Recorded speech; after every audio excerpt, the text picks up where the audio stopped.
السلام علیکم ورحمۃ اللہ وبرکاتہ۔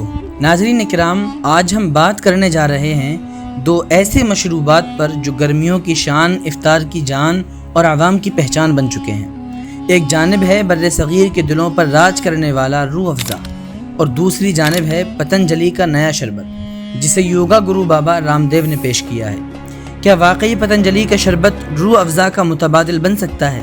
کیا اس جیسا ہو سکتا ہے؟ کیا اس کے پیچھے صرف تجارت ہے یا کچھ اور ہے؟ آئیے تفصیل سے بات کرتے ہیں۔ روح افزا صرف ایک شربت نہیں، یہ ایک ورثہ ہے۔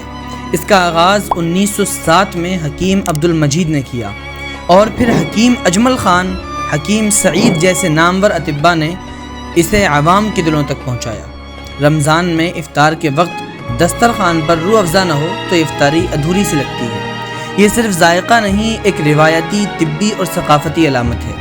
اس میں پھول، جڑی بوٹیاں، سبزیاں اور قدرتی اجزاء کا امتزاج ہے۔ اس کی تاثیر جسم کو ٹھنڈک، راحت، توانائی اور سکون فراہم کرتی ہے۔ روح افزا کا نام ہی روح کو افزائش یعنی تازگی دینے والا ہے۔ اب آتے ہیں پتنجلی کی طرف۔ بابا رام دیو پتنجلی کے بینر تلے کئی مصنوعات مارکیٹ میں لائے۔ ان میں سے تازہ ترین ایک شربت ہے جو ظاہری طور پر روح افزا سے مشابہ لگتا ہے۔ رنگ، بوتل، ذائقہ سب کچھ قریب قریب ویسا ہی لگتا ہے، لیکن سوال یہ ہے، کیا اس کی تاثیر بھی ویسی ہی ہے؟ کیا یہ واقعی قدرتی ہے یا صرف ایک دکھاوا ہے؟ اور سب سے بڑھ کر سوال یہ ہے کہ اس کے پیچھے مقصد کیا ہے؟ بابا رام دیو کا اس کے پیچھے مقصد ہے کیا؟ ناظرین، ہمیں یہاں ایک بات سمجھنے کی ضرورت ہے کہ جب ایک برانڈ جو ایک مخصوص ثقافت اور طرز زندگی سے جڑا ہو، اس جیسی چیز بنا کر مارکیٹ میں لاتا ہے تو یہ صرف تجارت نہیں رہتی، یہ شناخت، روایت اور تاریخ پر ایک خاموش حملہ ہوتا ہے۔ روح افزا لوگوں کے گھروں میں صدیوں سے استعمال ہوتا رہا ہے۔ شادی بیاہ، رمضان، مہمانداری، ہر موقع پر یہ دسترخوان پر موجود رہا ہے۔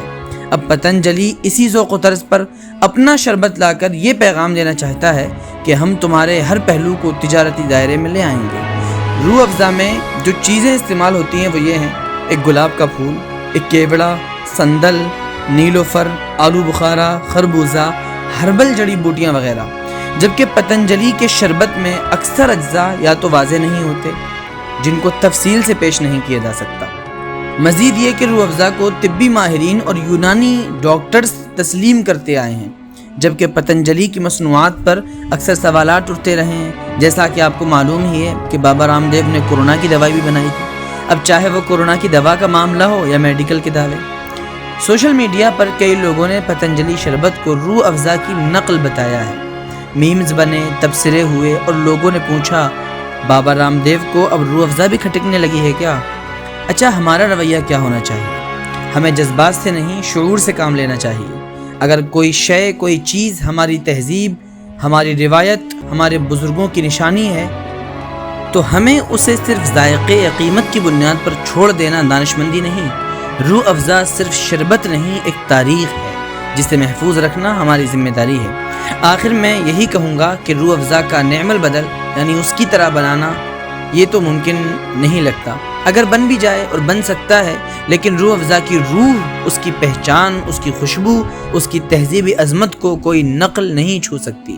پتنجلی کا شربت ہو سکتا ہے کہ بازار میں اپنی جگہ بنا لے، لیکن لوگوں کے دلوں میں وہی جگہ پائے گا جس کے ساتھ اخلاص، روایت اور اثر موجود ہو۔ جزاکم اللہ خیرہ۔ اگر آپ کو یہ ویڈیو پسند آئے تو لائک، شیئر اور سبسکرائب ضرور کریں۔ السلام علیکم ورحمۃ اللہ وبرکاتہ۔